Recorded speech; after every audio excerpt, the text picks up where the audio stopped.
Hi, everyone. It's really great seeing so many of you here for this talk tonight. My name is Grace Devaney. I am a curatorial assistant here at the MCA. I had the pleasure of organizing the show upstairs, Chicago Works Amanda Williams, with Amanda. So I'll just be briefly introducing the speakers tonight, and I'll let you get on to listening to this, what's going to be a really great conversation. So Amanda Williams is a visual artist who has a multidisciplinary practice that is deeply informed by her training as an architect. Williams' work uses the expressive and symbolic qualities of color to transform everyday objects, parcels of land, and vacant buildings. Amanda is very busy right now, and probably always. In addition to her current exhibition at the MCA, she's on the exhibition design team for the Obama Presidential Center, and she will also be on the team of architects and designers creating the U.S. Pavilion for the Venice Architectural Biennale next year. So, she will be in conversation tonight with Deana Haggag. Deana is the president and CEO of United States Artists, a national funding organization based here in Chicago that supports artists through unrestricted gifts, unrestricted awards. It supports artists working in a variety of mediums, from architecture and design to craft to dance to literature to music, the full gamut. It is a really exciting organization making many things possible for artists right now. In addition to that, before joining USA, Deana was the executive director of the Contemporary, a non-collecting art institution in Baltimore. She received her MFA in curatorial practice from the Maryland Institute College of Art and a BA from Rutgers in art history and philosophy. So just to give you some quick notes on tonight, Amanda and Deana are going to be in conversation for around 45 minutes, and then we'll leave about 15 minutes for questions. If you could please all make sure your cell phones are silent or quiet, or maybe even turned off, that would be really fantastic, so we can fully enjoy the conversation they're about to have. All right, thank you so much for being here, and I'll bring on Deana and Amanda now.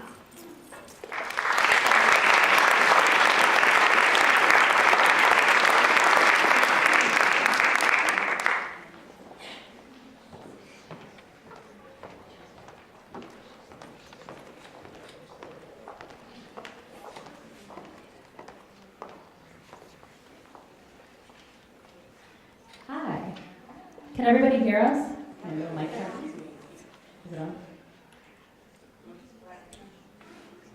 I think maybe Amanda's microphone is not working.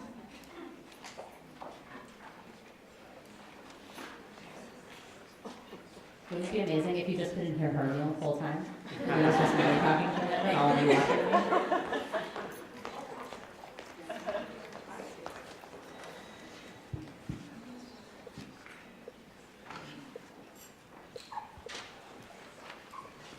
Hello?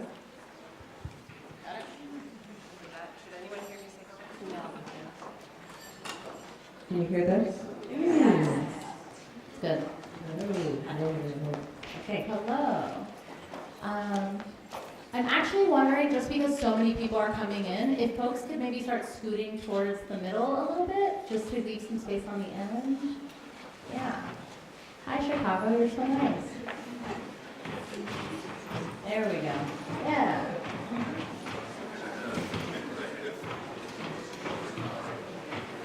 This looks really good from where we're sitting. All right.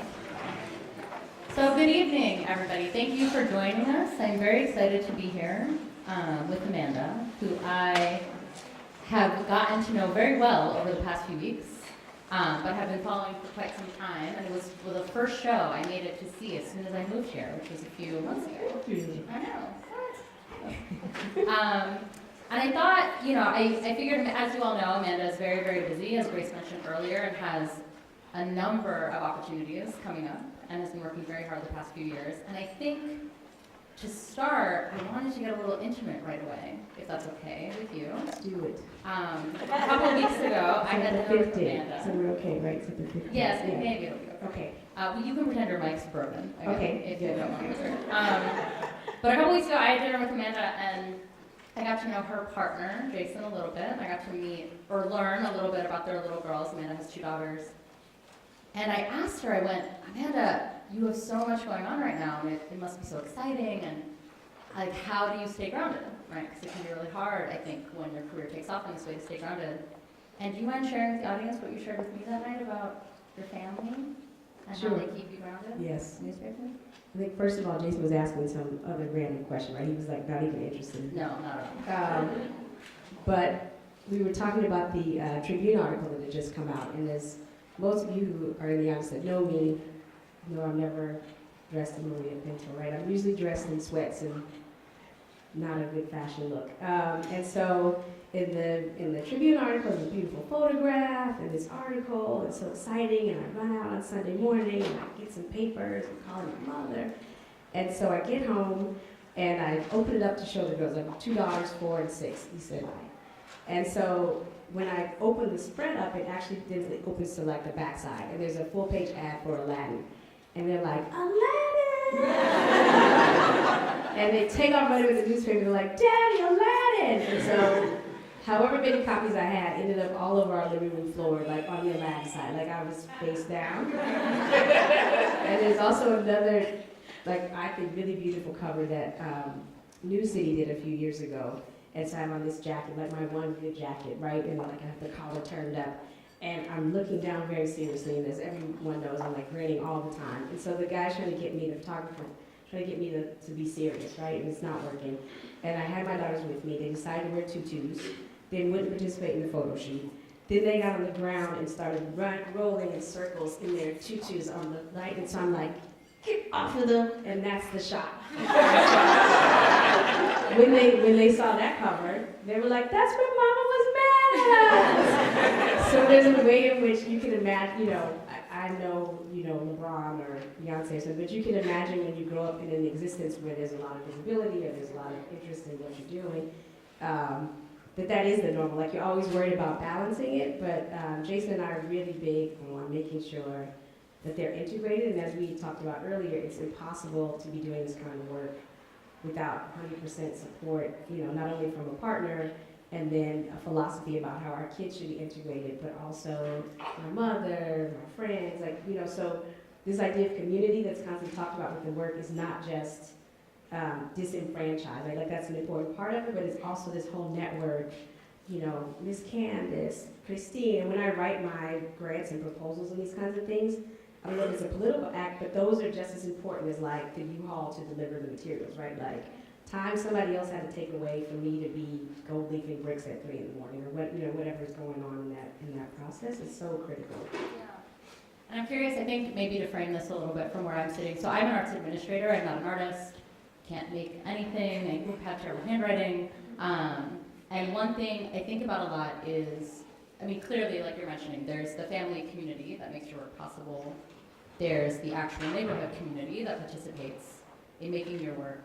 And there's every other person that touches it. But I'm wondering, as someone who has recently been very, very involved with institutions and with the folks that work around that, does that become a community for you to navigate, you know, between Biennale or the MCA or the Pulitzer or any number of museums and administrators, and what has it been like to navigate those relationships as folks who become essentially filters for your work?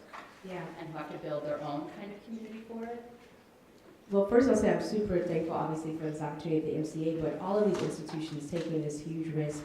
Andres Fernandez is up in the audience too. We've been in St. Louis for a little over a year. We're closing out on Saturday. And so, you know, in real time, the reality between what sounds like a hugely fantastic and romantic idea to bring public works or somebody that's working in a public capacity into an institutional space, the schisms, right, are real, but they're things I think that hopefully lead to new strategies for how to think about, you know, this kind of work as a new typology, or not necessarily new, but a new kind of way of operating. And so I think also for me, this idea that I've talked about repeatedly with the work and in conversations about it with code switching, or this idea of coming from one neighborhood and existing in another and learning to navigate the city and and this idea of the language of the city, but also actual language, that's just another kind of segue when you're talking about the institutional space. So Leah, who's on staff here as a registrar, is like my BFF now, right? Because she was great at helping me think through, like, that portion of that fence that you stole from the site, tossed into your back trunk, took to your garage, moved to your studio, like, as it elevates itself to an art object, what does it mean about maintenance? What does it mean when you have a practice where you're trying to emphasize things going away or question whether or not there is or isn't value in that?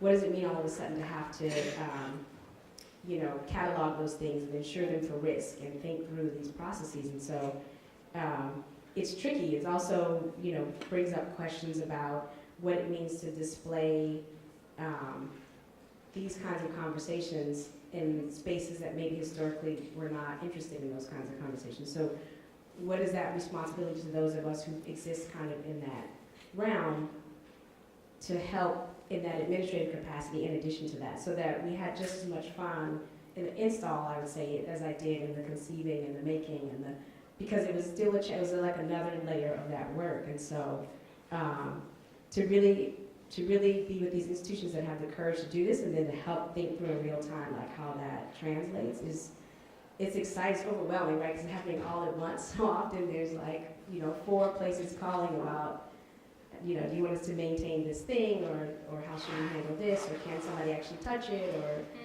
are they not supposed, so that's very interesting when you're talking about wanting to engage people in a different way and then maintaining some of the same structures that you've had in place to do that. So it's been great for me, and I hope that, it's been great for these institutions to have to deal with artists doing all these things they're not supposed to be doing. It's like, please don't touch that, actually. You can't go in that box either.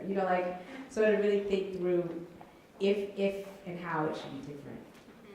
Do you think that the transition has been smooth from something that was in your environment to in your garage to into an institution and into a canon? Or do you think that some of that gets also, I'm struck in particular by immediately some of the social narratives that people want to put on your work, right? Like right off track, right? And I think that happens a lot to folks who are dealing, to folks who occupy perhaps the identity space that both of us do. And so I'm curious about how do you see that transition now that these works are sitting in a museum on a wall all over the country or in Italy, like thinking about that transition, right? And what is it like to occupy that space? And do you think that this is part of a transition that'll be easier? Or do you think that off bat people see it as the art that it is without forcing a kind of identity lens onto it? No, I don't think it's been successful yet in seeing it as just art. Yeah. Or I'm laughing and thinking about Basquiat. It's like, yeah, he's black a lot, right? Like I am extremely pleased with the way I had to struggle with the full trajectory of color theory in this capacity, right? Because there was a moment in which I didn't even want to show the photographs, or so that's another community that I didn't mention, and many of those people are here. I see Jade and James and Miguel, but the community of artists who were cheering me on because I was definitely afraid of breaking rules and doing things that didn't kind of fall into a trajectory. And so to be doing that for deeply personal reasons, because I want to be a better painter, right? The real genesis of this was, I'm a painter, that's what I feel I am, but it's not expressing itself correctly. And so what does it mean to paint at a scale that takes you out of your comfort zone? Yeah. And so, Tricia Van Eck, kind of posed that challenge to me, and then we went about doing the work. It was almost more like a support group than it was like this need to get all these people to come help me because I want to engage community at multiple levels and change the Southside landscape. Like that's part of it too, right? It was really like, what is purple like when it's like 25 feet in the air, right? And it's gray outside.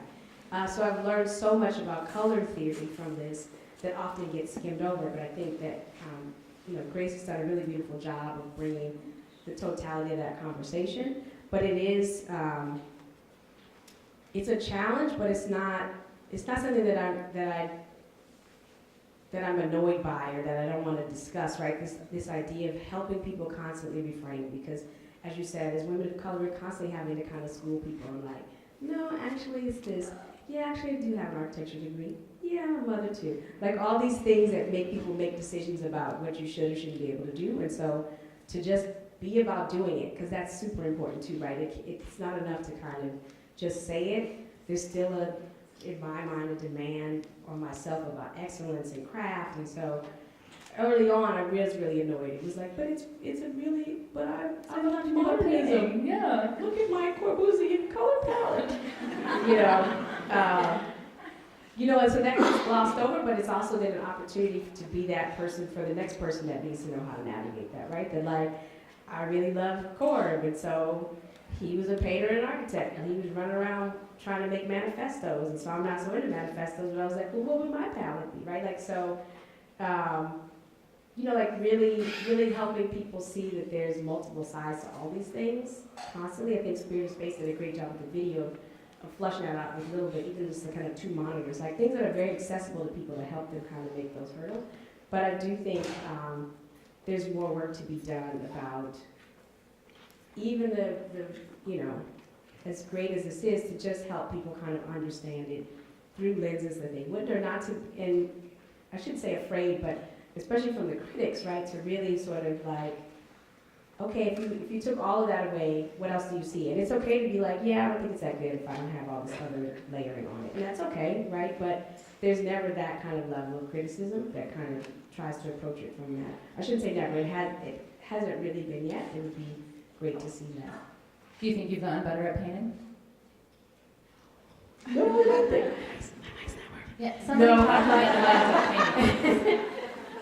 No, I mean, it's like every artist has some kind of struggle that they keep for their entire lives. And it's not like I need a pep talk or like my husband's like so over it. Like, you're a painter, just say it and then it is, He's like a coach and everything's like a locker room speech, but no, I'm not. I don't feel like I have the grasp I want to have on it, but I also know I'm a former athlete, but I also know shoot through the drought.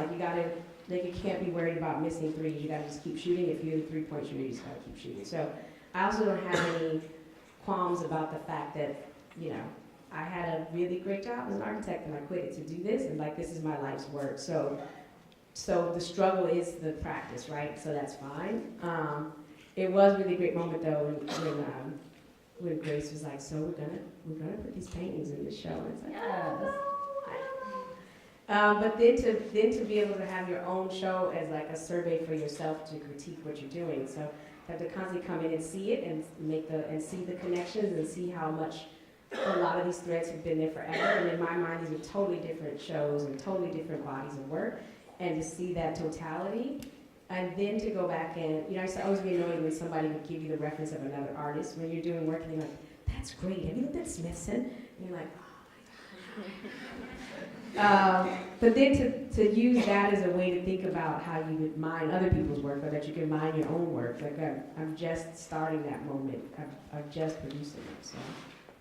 As an aside, I really like the visual of Amanda Williams in her home, like her husband giving her this pep talk, and then her 2 daughters dragging her back down to planet Earth, and then her husband having to help her replenish that confidence again over and over. Yes, my mother can attest to this. That's pretty She great. sees it, he does it to her too. But yes, constantly, it's like, all right, pity party, 2 minutes. Okay, get yourself together. Mama, can we have apple juice? It's like, over and over and over no, again. it's interesting, yeah. I want to ask you a little bit about your architecture background. So at United States Artists, we fund in every discipline. I started at that job this year. I'm pretty versed in visual art, but not in some of these other things, not enough. And one thing I'm really struck by at our work is that increasingly these disciplines feel arbitrary, right? That artists are working across a million different bounds. They're breaking every rule. They're musicians and poets and theater performers and visual artists. But then every time I try to check myself on that, there is a line, right? Then there's a moment where an architect is like, this is architecture, this is not art. Or we are musicians, we are not artists. And I'm curious about how you navigate that space as someone who's trained as an architect, occupies, for me at least, an incredibly architectural space, but then has manifested an entire career in lexicon as a visual artist. And every time I see a new project of yours, they blur further and further for me, and I can't tell the difference anymore. And I'm wondering, was that conscious, or was that, how did that happen? So yeah, I would definitely say it's a little bit of both right now. So I was actively searching for projects that would help me blur, and it was Why? because I'm both of those things, and so that's not going to go away. So once I came to terms with that, I was like, oh, you can't hide that whole side. So for a long time, it was like, and because to the lay person, they're the same exact thing, right? So my dad was like, what? It's all, why? You're leaving architecture to do art? You're leaving architecture to do architecture. It's like, no, Daddy, this is art on this side. But so once I was like not constantly able to be okay with siloing, so I would like hang out with my architecture friends, and then I'd hang out with my art friends. And actually, I totally forgot this until now. When I graduated from Cornell, they don't have minors. You're not allowed to have a minor or concentrate. Like, it says in my resume, but it's kind of a lie. Like, they don't have an official, like, minor. I think I say emphasis on my resume. But I'd taken all my electives in art because it was easy. And with architecture, so it's hugely demanding schedule. They give you, like, one elective, and it's always at some time when nothing else is offered. And I was like, well, I can get easy A in art, so I'll take the whole studio suite. But the departments didn't like each other, even though they're in the same college. So I had to lie to get into the route to start painting. And then I went all the way through the sequence, and literally on graduation day, my painting professor thought I was an art student. Was like livid when I came across the stage. He's like, why are you doing? He's like waving me over. No. So you can imagine like somehow normalizing something that's totally nonsensical. Like they're the same college. Like what is going on here, right? And then like embracing that and actively working towards that. And then some moment where I was like, oh, I'm all of this. So why don't I just seek out projects or make up projects that are really just testing that over and over again? And then it's become a self-fulfilling prophecy. So now people interested in that schism are now seeking me out and keep mentioning Andres, but Andres and I here went to architecture school together, took very different paths that expand what could be considered architecture. And now we're being sought after, and we're like, we're not Otabang and Jones. Like, we're just two people that have this philosophy, but we keep being approached in this way because of this unique skill set that all of a sudden is like popular. But in terms of criticism and in terms of those silos, they still exist. And it wasn't really until the first Chicago architecture biennial that I realized when I kept getting these questions, and it would be like, how does your art inform your architecture? Like, well, that's a dumb question, Like, well, how does your architecture inform your art? And so, at some point, I just kept saying, well, it's the same thing, or it's the same question. It's just one more medium. And then at some point, I was like, well, Mark Bradford's not Jeannie Gang, but they're both dope, and they're both thinking about the same stuff, right? So, like, there's some moment in which it's like something going to infinity in math or something. Like, you don't know quite what the moment is, but there's some moment, right, where it's clearly not that or not that, but that if we have the liberty to just kind of like be fluid, but it's not like post-medium. It's not just for the sake of doing it. It's like there's still that moment, but I think it really was, as a black woman or anybody who has a dual, is marked by in society by two things. You just learn to navigate it, right? So it was the same annoyance in college. It's like, were you black or a woman first? It's like, what time are you asking me that? I don't know. I'm in the bathroom, or I'm being discriminated against because you think I'm going to steal your purse. Like, I don't know. So it feels the same to me. So there's not I don't feel the angst about having to define for other people all the time. It's more like a fun challenge for myself about the types of projects I want to do. Do you feel like you have to code switch between those two disciplines? Oh, yeah. Really? Still, yeah, all the time. Yeah. Huh. Oh, every day. Yeah. That's so crazy. You get the little digs where it's like, well, I know you're not practicing anymore. You haven't built anything in a long time. Oh, yeah, of course. Why not? Why would you crochet? Yeah, and they're like, well, it is architecture. Is it art? Yeah. Yeah, why not? Where do you feel more comfortable talking about color theory, for example? That one's tough, right? It's like so environmental, it's so atmospheric. It's like, does that land easier to talk about with an art critic versus an architecture colleague? No, they're the same, but I really do think I have this friendship with Cord, and so it seems like it's the same thing because he was, I got obsessed with the way he was obsessed with color, and so yeah, it's like, well, I got to get my system together. Yeah. Because I'm making space, and sometimes space is 2D, right? Sometimes space is 3D, but I got to get my system together. Yeah. I'm curious about, I'm gonna get back to Corb in a second. But before we get there, I'm wondering about the first time you came to the MCA. I wanna know. So was it the first, well, I'm gonna tell you all two stories. Maybe three stories. So I grew up here, went to Cornell, moved immediately to the Bay Area, and then knew I wanted to come back, but couldn't quite figure out how to do that without getting a job again. Like, how am I gonna come back here and be this fancy artist life that Or I'm living? architect. No, at the time it was like, no, I just want to sell paintings and eat. But like eat whatever I want. Like I wasn't this starving artist. Not like, no, I want to eat in any restaurant in the city at any given time. From a painting I sold, right? Like that was my aspiration. And so I was basically mooching off of my parents. So I would come for like a month or 3 months, and then I had an apartment I would rent, and then I'd like live off of them basically, right? And they're like, what? How long are you here? And it was like unseasonably warm spring. And I came and sat on the MCA steps, and I had this journal, and I was just writing about how great it was to be out in like February. It was something ridiculous, like February, March, it was like 70 degrees.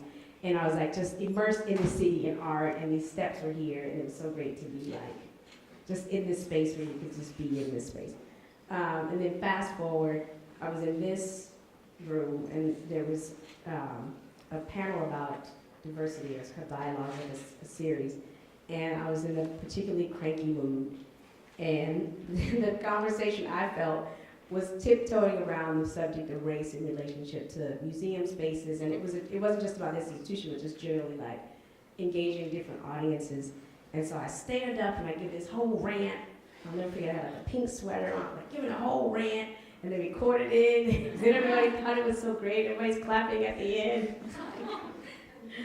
And then Madeline mentioned that a few months ago when the show opened about how she's like, I don't know who she is, but she's going place. She's going somewhere, right? She got something to say.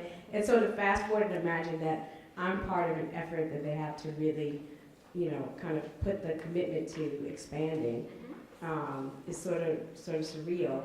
And I was talking to Naomi Beckett earlier today and talking about how I think just as she arrived, or right after she arrived, I was pregnant with my first daughter.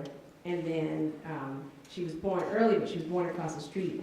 And so for Sanity, they have stroller Wednesdays. I don't know if they still have that. And so I would come with this tiny baby. She was so little. And then I have her in that stroller, though. So it was like, oh, we're normal. She can get in the stroller. She's only this long. She can get in the stroller. And we come, and there was a Mark Bradford show. And so we just come, like, as many Wednesdays as we could to see. But so it's so interesting to imagine this actually was part of a community or part of my existence, well before I imagined that this would be, somewhere that I would show or that I'd be able to have these kinds of conversations through the work itself.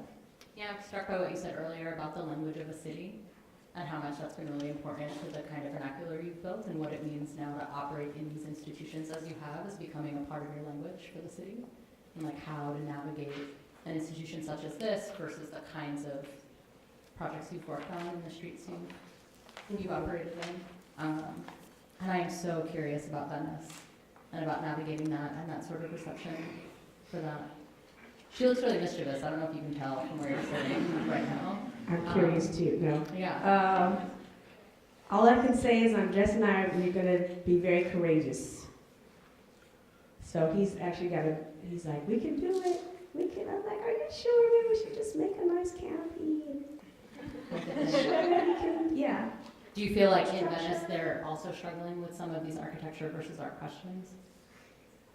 I'm sure they are. The biggest one to me is that it was, so first of all, I was ashamed. I was telling somebody, it's like, because I was first introduced to even the idea of these sort of biennales through architecture, Yeah. I had no knowledge that there was an art biennale, right? So it was like, we were on the cycle of the architecture ones, like, who's the architect? Who's the curator?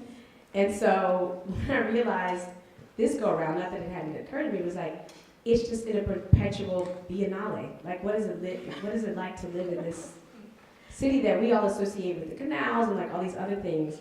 If you're not part of an art or architectural or kind of cultural world, like, what is it like for that city to just kind of be constantly on display in this kind of weird way? It's not Disneyland, but it's part of that kind of typology of like, not quite caricature, but cultural heritage sites, and like all these things that start to be about like presenting the idea of itself.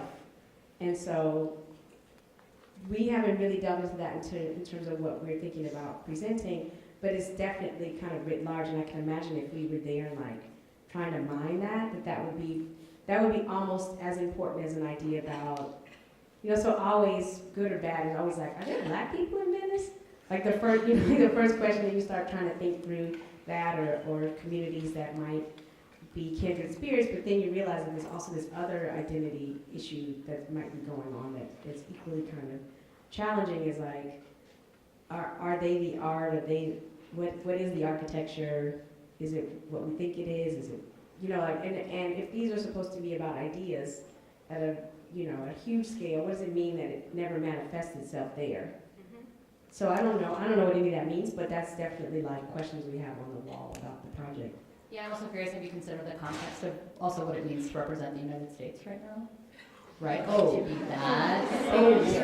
Right? That was the only thought I had in Venice this entire summer. It was just like, like Mark Bradford is our representative. Yes. In the midst of this, and what does it mean to think about the urgency of that thing, of like being like the American squarely on one of the largest global stages there is.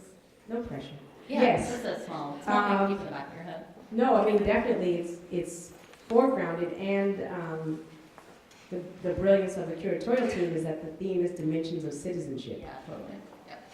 So you're not really going to hide. There will be no cute canopy or whatever I'm trying to convince Andres to do, right? Like, we have to bring it, like this, and the irony of it being sponsored by the State Department, and like, there's just there's so much, right? And you have to really refrain from trying to like pull all of it in and really be focused. But we're part of an amazing ensemble of architects as well, so that also is super exciting to imagine that they compile like everybody's going to be bringing it, right? So everybody's already had practices where they've been thinking about these things in terms of the work that they've already done, and so to the energy of this moment, like how can it not permeate, but how can it also elevate beyond the obvious tropes and giving too much attention to things that are trying to get lots of attention right now. Yeah, a recommendation I have for the crowd is if anyone doesn't know how those infrastructures function, like how someone like Amanda makes it to the biennial, I highly recommend that.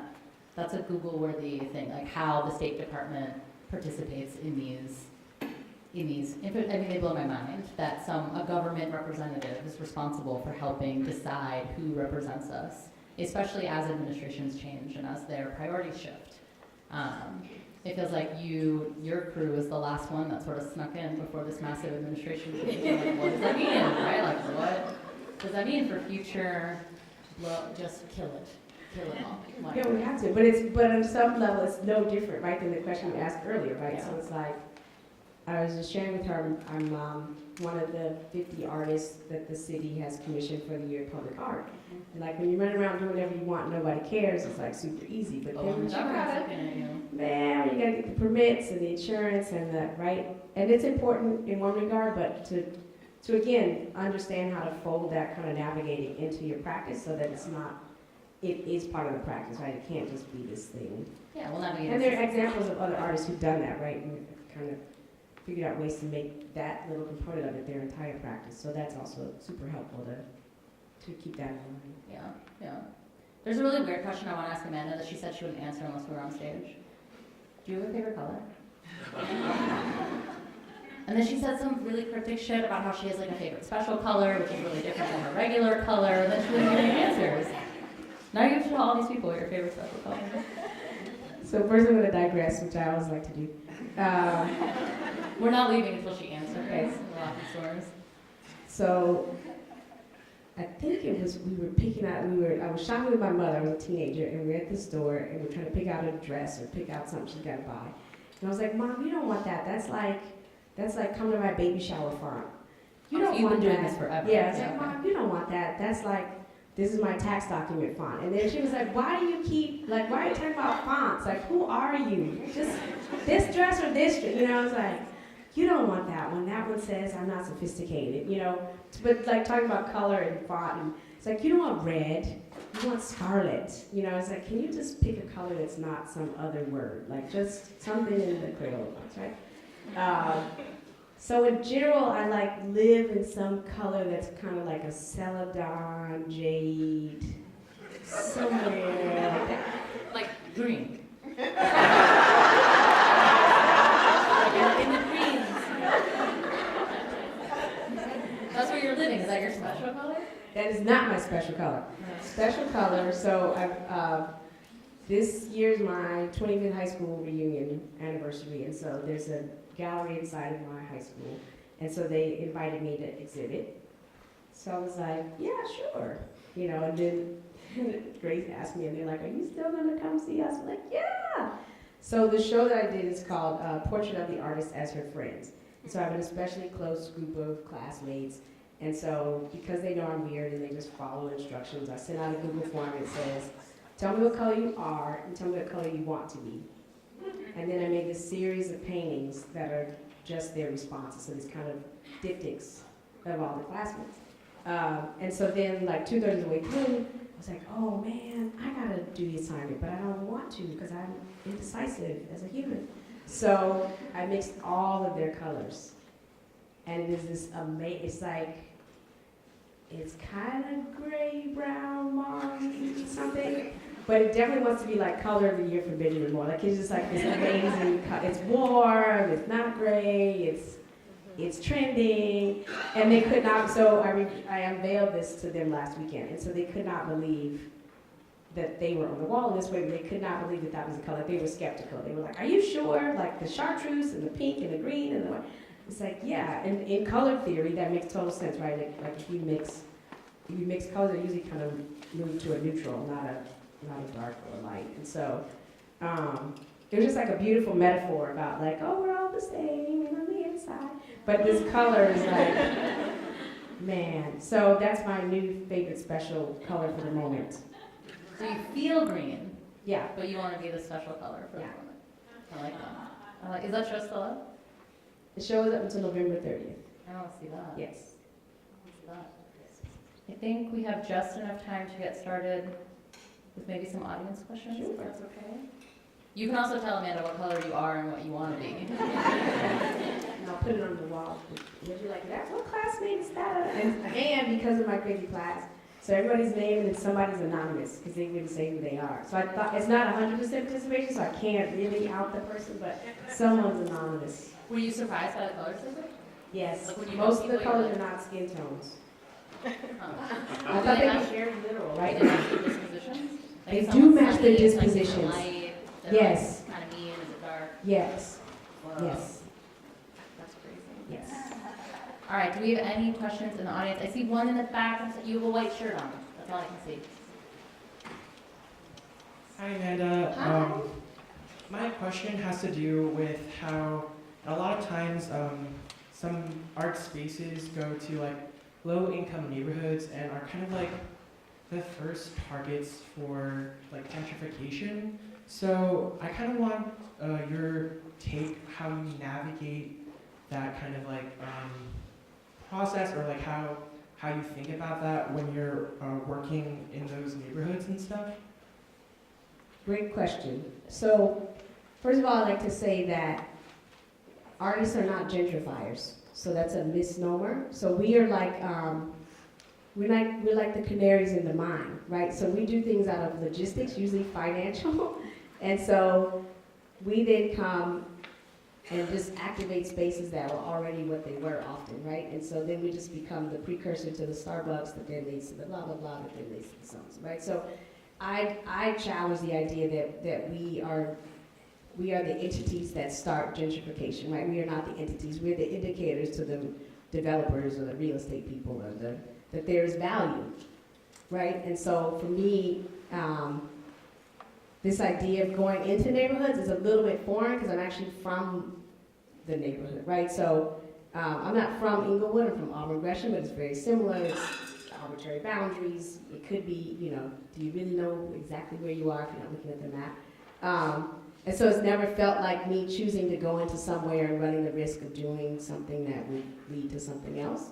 Now that there's attention, that could potentially be a different kind of trajectory, right? But there's a way in which you have to kind of hold court on staving off the attention as well as a way to kind of navigate that. So the project I was mentioning for the Year of Public Art, there's a lot of interest around. It's exciting. It's something else that's part of my public practice. That's the next thing. But we don't need reporters there, right? Like I want to hang out all day, which we did 2 weeks ago on a Saturday with some kids at a high school, and I convinced them to watch The Wiz, and they did it. And then we had Michael Jackson dance contest. My daughters were there, totally unimpressed, right? But that's community, right? Like, so to hold on to the kernels of like what you know about already engaging people, and it doesn't always have to be like transforming the whole block or transforming the whole landscape, or like it has to happen at all those scales all the time. And for me, that's meant also being able to exist in spaces where I can inform policy, or I can sit at the table with the aldermen or in positions of power. Again, not necessarily coming in like, you're gonna change the legislation for the, but being the voice that's like, artists actually need X. Like if there were a generic form where we didn't have to get workers' comp insurance for our project, that would be really great. Or, like just being the person that can help advance that is really important from that standpoint. And then in terms of the show here, I wanna give a special shout out to the members of the community that I brought in, right? So the piece, the dream piece, the scaled box, Tanika Johnson, Candace Washington, Jocelyn and Samaria Malcolm, Tavon Tate, Lorenzo Davis. These are people that are part of my everyday life, right? Like, it was so funny because when I thought of the idea, I was like, well, what organization will I call to find community members, right? I was like, wait a minute. I want to, that's my family, right? And none of those people necessarily knew each other. Like, I know them from all different walks of life within Inglewood, and so to be invited to say, you own this space here, you own this piece, your name is on the wall, you're part of the art, you're also, in Candace and Tavon Lorenzo's case, they painted these houses, right? And so then it's not a big deal. It's like, yeah, that's what we do. Like, Amanda makes art, and it's kind of everywhere, and sometimes we're like down the street, and sometimes we're downtown, and can I take the bus there? You're like, the interest of like the concern with here as a place is minimized if it's not part of your daily existence. So this just becomes one more space to express these things that we've already been talking about, right? And so I think that's so critical to not make those distinctions, at least for me. And so then to maintain that, like, it gets harder and harder, but to fight off the idea that you have to, like, once you have a platform, that then you have to be like advertising it all the time. Like, no, like who, like the show at my school is great, but like most people probably won't know about it because it's for a certain community that I'm part of, right? And so if you see everything like that, then it takes the pressure off of like, I've got to be the one to save the woman said, how can you save the South Side? It's like, I'm not actually going to. And it was like a little depressing in that moment, but it's like, that doesn't mean I'm not going to keep trying, but it just puts it in context, like everything is towards that goal as opposed to like a single strategy or, what does Detroit need? It's like a super complex problem, and me painting houses or them doing whatever is not, that's not the only answer or the single answer, I think it goes back to what you said earlier about how sometimes it's nice if a critic can just talk about your painting. Yeah. Like you as a painter, and not necessarily always an advocate that represents her entire region and every problem that's ever been faced by your, it's, Yeah. maybe it goes back to these narratives that are forced on. So I hope that was very long-winded, but I hope that answers your question. Is there another, right here? Yes, you, what's it? Yep, the one looking, yep. Are you gonna stand? He's got a mic. Oh, never mind, I lied. We'll come right back to you. Hi, Amanda. Hi. My question is regarding color theory, and I wanted you to talk a bit about your color selection process and how you were able to edit color and to pick different colors that evoked strong meaning, but also try to navigate away from pejorative meanings or monolithic or essentialist expressions of African Americanness or Yes. Chicago Black Americanness. Yes. And how are you able to choose certain colors and if the goal was to also kind of steer away from stereotype? if you can talk about that. Yeah, it was really, that wasn't a conscious goal initially, but it was already in the DNA, and I think that might lead to also like architectural training, like making sure that the meaning or the layering is deeper than kind of a one-liner or kind of a surface thing. But it also was born of like starting with yourself as the genesis and having the permission to do that as people of color, like, because we always, no matter what the discipline, is like, please speak for the whole race and tell us what we would like to hear, but don't say it in a way that makes us uncomfortable. Protest, but only on the weekends and after I watch my football game, right? But, so when you're like, no, you know what? I'm going to talk about 79th and Damon. I like 79th and Damon. It was annoying and ghetto and wonderful, and you know, there was the McDonald's here. We went to the grocery store here, and my brother got a haircut here. You know, so then what are those colors? So it was a little bit of a struggle initially if I was going to be literal. It was like, is it the feelings? Is it for a while I was obsessed with like the colors of the building material because I am an architect, so I was like, the street pole is kind of this green, and the brick on the Harold's Chicken, I wasn't thinking of Harold's Chicken, but like on Ashland at like 67th or 5th or something, there's the Harold's and the Cadillac. It's like the chicken is always out front right there, right? So with the wall was this color where I was like, oh, I'll just pick all the bricks in this wall and that'll be my color palette to rival my imaginary friends, you know, from Newton on. And then when it really was like, wait a minute, I'm a black woman that exists at kind of a certain moment in Chicago South Side history. And so that started to be the way that I would test whether the palette was right. So Natalie Moore is a good friend of mine.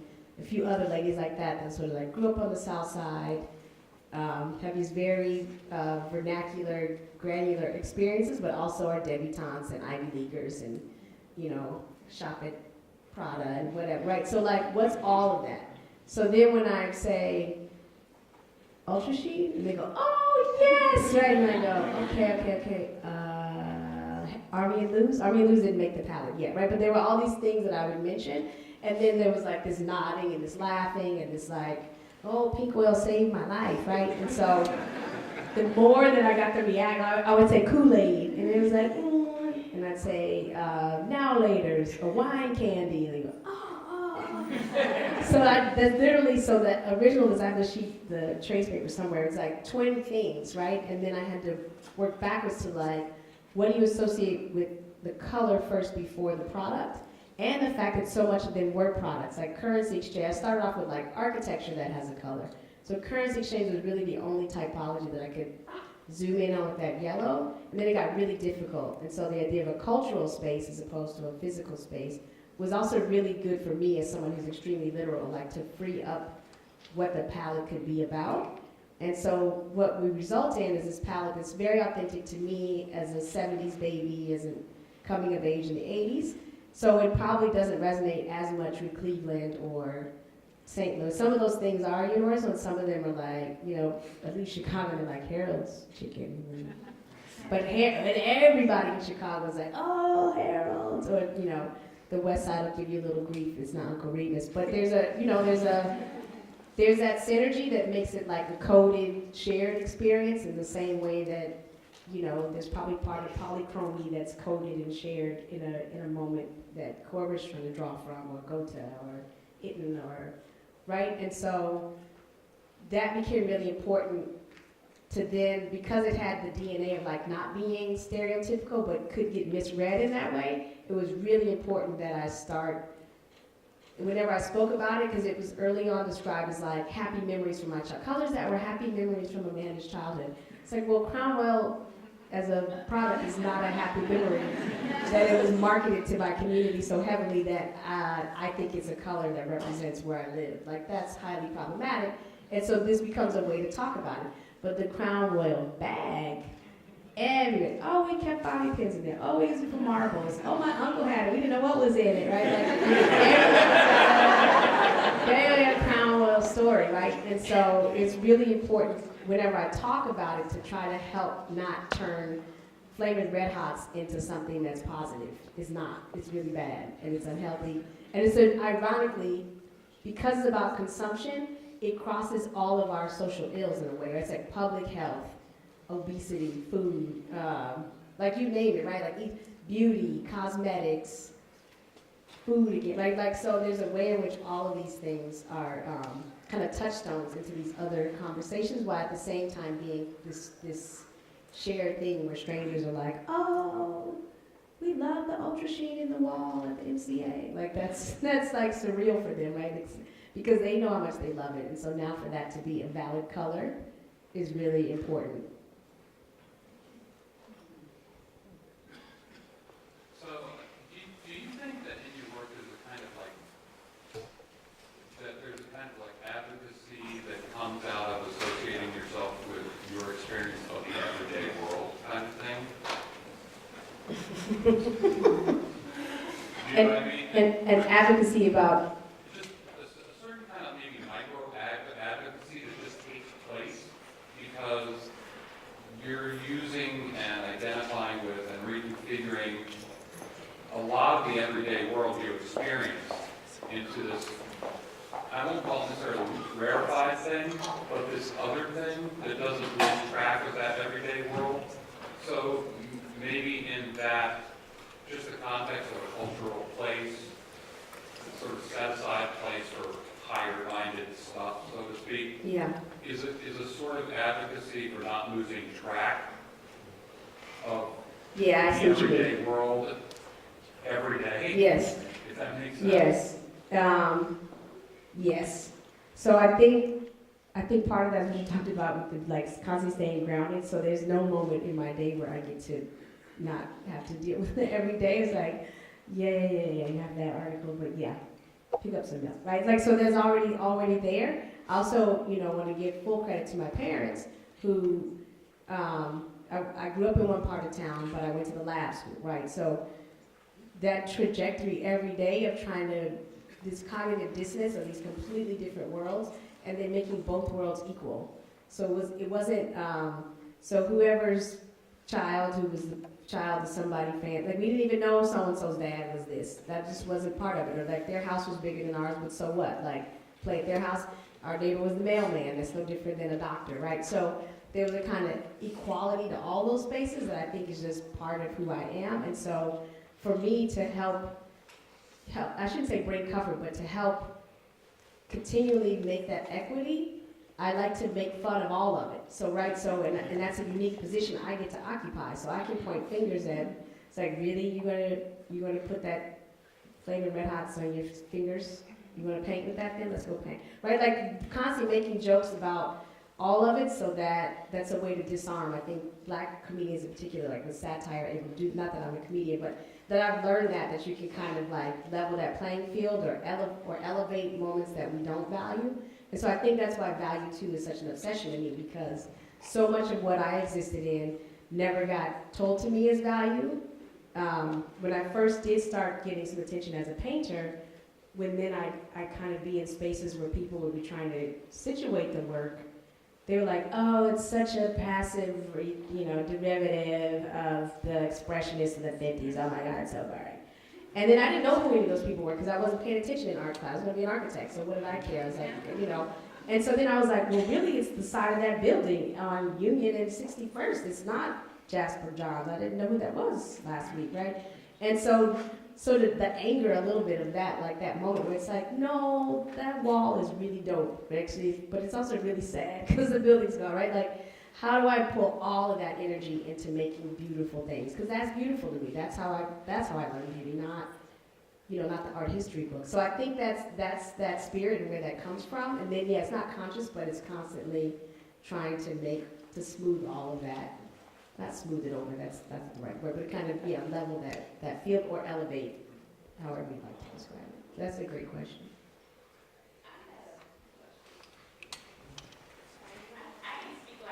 Okay. I'm really excited to firstly acknowledge two Black awesome women on stage. One being a mother, awesome, and like hearing you really like speak intentionally about navigating these spaces and illuminating these fears and like having it in a space like this, but also like that back and forthness of the community and bringing in community and taking out resources to communities. And like, I'm interested in that conversation. And I also think it's quite beautiful how you all are just having this Just chopping it up. super calculated like conversation. And your show is amazing, so thank you. But I had a dual. It's not really a question. It's more of a. It is a question. Yeah. I just want to say she's sitting in almost the exact spot I was sitting there when I was like, well, I got some things to tell her. I'm so happy she's like, just bring it, just say whatever. Yes. I had my kids when I was. That's what I'm talking about. I see him over there. Look like I he's was in like, Iowa. I was like, but you were talking about your kids, so I Yes. was, it was very like, it was very just kind of home. Yeah, like edifying. Yeah. Yeah. So that and also like understanding that type of like roundedness, right? Kind of to his point. But if you were to coin a color like Yves Klein blue or Yeah. Anish black or Yes. the other color he has, what would it be?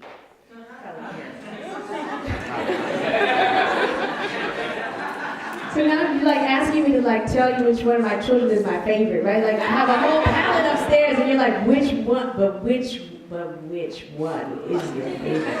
Yeah. Right? And then, no, we can't do that. Like, I'm like, asking her so- favorite color was like torture. She just said torture. And now I have to pick my favorite, like if I'm gonna go down in history for one of these colors. Yeah, like Sophie's choice. Like, which one would you say? Oh man. Which I color love, would you say? as my father would say, you're my favorite daughter. I only have one brother. Do you want to know what my father used to say? What do you say? My father used to say, when we'd say, who's your favorite? He'd go, I dislike all of you equally. That's a way to stay humble and grounded. Oh, wait, no, seriously, that's a great question. I love putting Amanda in difficult situations. Pick a color. Pick one. looking for Amanda Williams something. Yeah. Well, it might be this, wait till you guys see this mommy brownie green. But no, if I had to, see that's bad. I can't say, because then everybody would be like, okay, that was her favorite one, so that's the best one. I do have to say that the 3 that Grace and I ended up picking out of the 8, I'm like, I don't know if I'm gravitating towards them because I see them more now, but every day I'm like fighting between those 3, so the Ultra Sheen and the Flaming Red Hots and the Crown Royal bag. I don't know, I go back and forth. I was obsessed with the pink oil for a long time, right? So I'm a Libra, you're putting me on the spot. I'm so indecisive. I feel like Grace has the answer. I'm gonna let Grace pick. Oh, and I forget gold. How could we forget gold? But I gotta leave gold alone. I'm to the point now where I might get thrown out of places if I suggest gold one more time.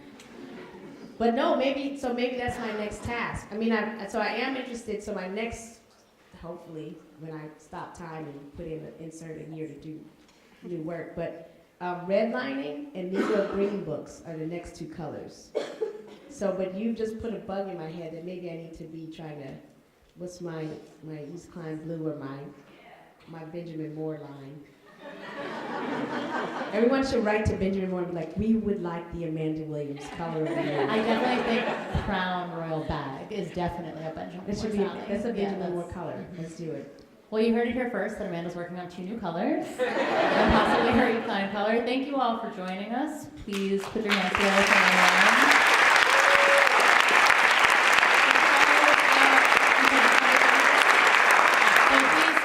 Bring your families to see the show. It's up And your until December children. 31st. And your children. Children love the show. I've seen so many children love the show. And they've all been so well behaved. We were like convinced when we were putting the show up, we're like, that house just looks like something to dive into, doesn't it? And no one has, thank you. And their room, they've been so good. And So nobody thank should try you. either. Thank you so Thank much. you Good guys night. for coming. Thank you.